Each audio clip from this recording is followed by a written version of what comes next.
Hello all of you, welcome to what's going on. আজকে আমরা দুটো মডেল সেট আলোচনা করব। প্রশ্নের প্রত্যেকটি মডেলে 15টি করে প্রশ্ন রয়েছে, তো আসুন দেখে নেওয়া যাক। মডেল সেট 1-এর প্রথম প্রশ্ন হলো, কিয়োটো প্রোটোকল কবে থেকে কার্যকর হয়েছে? দেখুন, কিয়োটো প্রোটোকল থেকে দুটি প্রশ্ন হয়।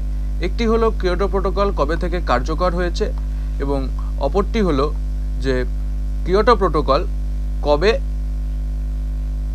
সিদ্ধান্ত নেওয়া হয়েছিল। তো যদি বলে যে কিয়োটো প্রোটোকল কবে থেকে চালু করা হয়েছে, তাহলে তার উত্তরটি হবে 2005 সাল থেকে কিয়োটো প্রোটোকল কার্যকর হয়েছে। কিয়োটো প্রোটোকল কি? কিয়োটো প্রোটোকল হলো গ্রিন হাউস গ্যাস অর্থাৎ ক্লাইমেট চেঞ্জের এফেক্ট কমানোর জন্য ইউনাইটেড নেশনস অর্গানাইজেশন যে একটি প্রোটোকল স্থাপন করেছে, যেখানে সব দেশ গ্রিন হাউস গ্যাস কমানোর জন্য একটি পদক্ষেপ নিয়েছে, সেটাই কিয়োটো প্রোটোকল নামে পরিচিত। জাপানের কিয়োটো শহরে 1997 সালে এটি কার্যকর শুরু করা হওয়ার প্রস্তাব আনা হয়েছিল বলে এটিকে কিয়োটো প্রোটোকল বলে। ঠিক আছে, নেক্সট প্রশ্ন বলেছে ইংলিশ চ্যানেলের দৈর্ঘ্য কত? এখানে দেখে রাখুন, ইংলিশ চ্যানেলের দৈর্ঘ্য হচ্ছে 564 কিলোমিটার। ইংলিশ চ্যানেল কোথায় রয়েছে? ইংলিশ চ্যানেল রয়েছে আটলান্টিক মহাসাগরে। ইংল্যান্ডের দক্ষিণ দিক এবং ফ্রান্সের উত্তর দিকের মাঝখানে যে আটলান্টিক মহাসাগরের গ্যাপটি, এটাই ইংলিশ চ্যানেল নামে পরিচিত। আর প্রথম বাঙালি অথবা বলতে পারেন ভারতীয় মিহির সেন ইংলিশ চ্যানেল সাঁতরে পার করেছিলেন। তাহলে এটার উত্তর হবে 564 কিলোমিটার ইংলিশ চ্যানেলের দৈর্ঘ্য। আসুন পরের প্রশ্নগুলি দেখে নেওয়া যাক। বলছে পৃথিবী থেকে চাঁদের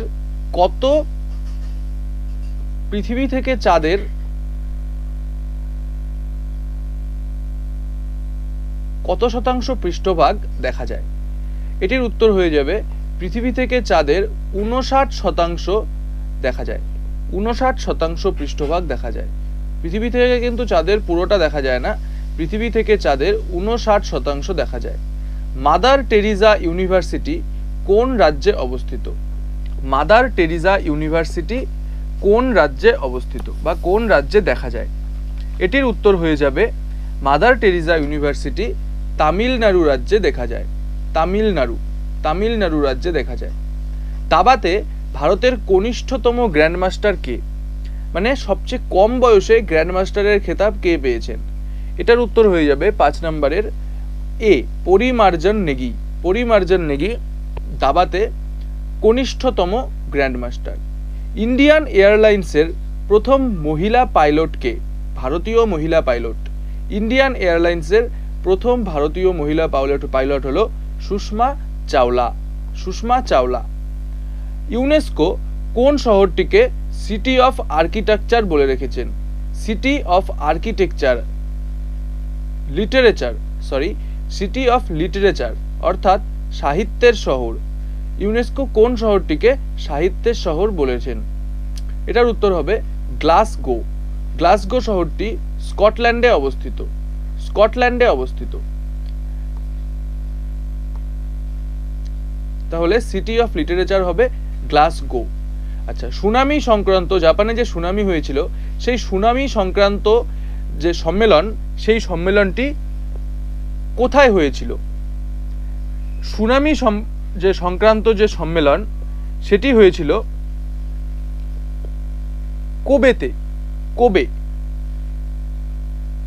কোবে শহরে।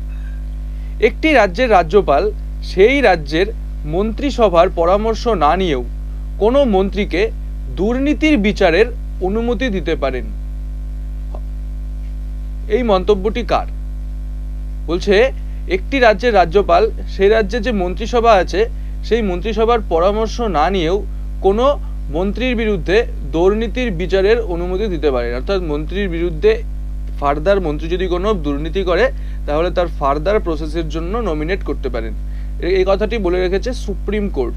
সুপ্রিম কোর্টের অনুযায়ী কোনো রাজ্যপালের এতটুকু ক্ষমতা রয়েছে যে কোনো মন্ত্রীর বিরুদ্ধে মন্ত্রিসভার পরামর্শ না নিয়েই বিচারের অনুমতি দিতে পারেন।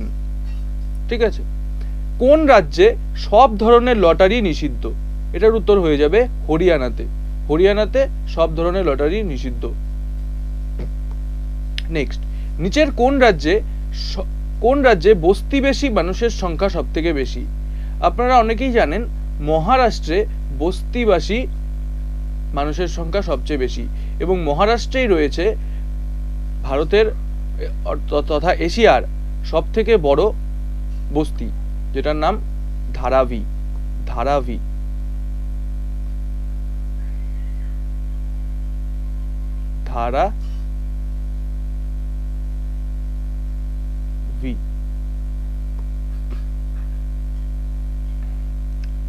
সবথেকে বেশি অ্যাসিড বৃষ্টি হয় কোন দেশে?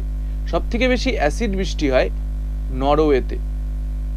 ভারতে কোন বিশ্ববিদ্যালয় গান্ধীগিরি চালু করে? গান্ধীগিরি অর্থাৎ গান্ধীজির মতাদর্শে কোন মতাদর্শে দীক্ষিত ছিলেন সেটি সম্বন্ধে পড়ানো হয়। সেটা শুরু করেন ভারতের কোটা বিশ্ববিদ্যালয়। কোটা বিশ্ববিদ্যালয় হবে সঠিক উত্তর। নেক্সট, কত সালে ভারতে বন মহোৎসব উৎসব পালন করা হয় অথবা চালু করা হয়? ভারতে বন মহোৎসব চালু করা হয় 1954 খ্রিস্টাব্দে। 1954 খ্রিস্টাব্দে ভারতে বন মহোৎসব পালন করা হয়। প্রথম সেটের শেষ প্রশ্ন, keeping the faith memories of a parliament এই বইটির রচয়িতা কে? বলেছে keeping the faith memories of A parliamentarian এই বইটির রচয়িতা উত্তর হবে সোমনাথ চ্যাটার্জি। সোমনাথ চ্যাটার্জি এই বইটি লিখেছিলেন। সোমনাথ চ্যাটার্জি পেশায় ছিলেন একজন উকিল, এবং তিনি ভারতে মেম্বার অফ পার্লামেন্টও ছিলেন। তার কনস্টিটিউয়েন্সি ছিল বর্ধমান। তিনি বর্ধমান কনস্টিটিউয়েন্সি থেকে মেম্বার অফ পার্লামেন্ট ছিলেন। আসুন এবার সেট 2 এর প্রশ্নগুলি এবং তার উত্তরগুলি দেখে নেওয়া যাক।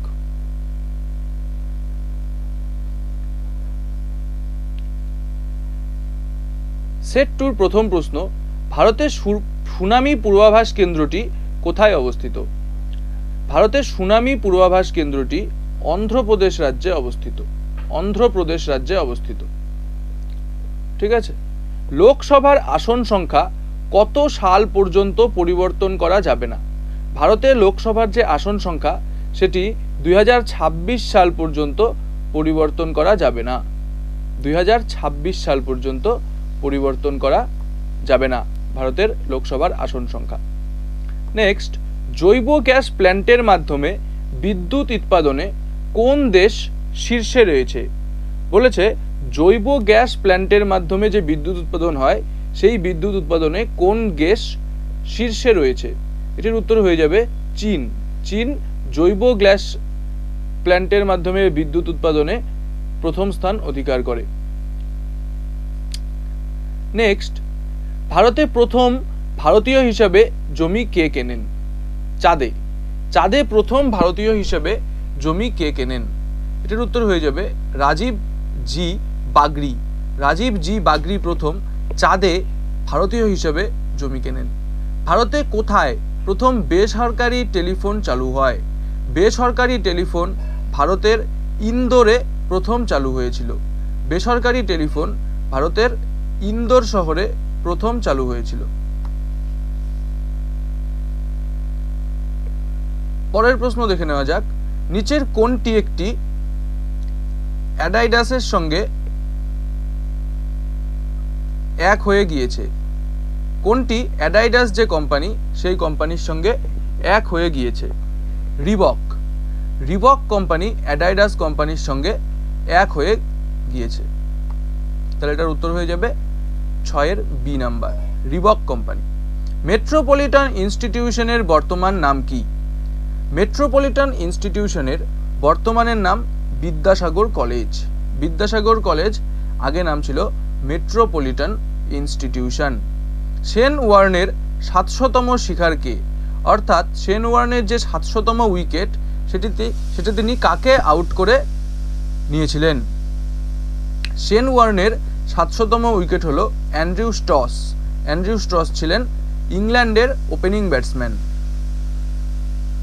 You are the one for me গানটিতে আশা ভোসলের সঙ্গে কোন ক্রিকেটার জড়িত? You are the one for me গানটিতে আশা ভোসলের সাথে ব্রেট লি জড়িত। ব্রেট লি ছিলেন অস্ট্রেলিয়ান ফাস্ট বোলার। কোন দেশে মানব জীবনের সময়সীমা সর্বোচ্চ? কোন দেশে মানব জীবনের সময়সীমা সর্বোচ্চ অর্থাৎ গড় আয়ু সবচেয়ে বেশি? এটি হলো জাপান। জাপানে মানব জীবনের গড় সময়সীমা সবচেয়ে বেশি। সুখোই নামক উড়োজাহাজটি কোন দেশে তৈরি হয়? সুখোই নামক উড়োজাহাজটি রাশিয়া প্রথম তৈরি করেছিল। রাশিয়া প্রথম তৈরি করেছিল সুখোই। মোহাম্মদ ইউনিস গঠিত নতুন নাগরিক দলটির নাম কি? মোহাম্মদ ইউনিস গঠিত নতুন নাগরিক দলটির নাম নাগরিক শক্তি। 12 এ নাম্বার হয়ে যাবে সঠিক উত্তর, নাগরিক শক্তি। নেক্সট প্রশ্ন,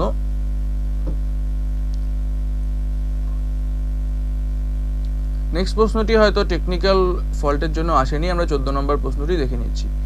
কত সালে সারা ভারতে ভ্যাট চালু হয়? সারা ভারতে প্রথম ভ্যাট চালু হয়েছিল 2005 সালে। 2005 সালে প্রথম সারা ভারতে ভ্যাট চালু হয়েছিল। তাহলে 14 দাগের রাইট অ্যান্সার হয়ে যাবে 2005 সালে। কাজের বিনিময়ে খাদ্য প্রকল্প কত সালে গৃহীত হয়? কাজের বিনিময়ে খাদ্য প্রকল্প কত সালে গৃহীত হয়? 1978 সালে কাজের বিনিময়ে খাদ্য প্রকল্প গৃহীত হয়েছিল। তো এই ছিল আমাদের দুটি সেটের প্রশ্ন এবং উত্তর। আশা করি আপনাদের ভালো লেগেছে। ভালো লাগলে চ্যানেলটি সাবস্ক্রাইব করুন। Thank you.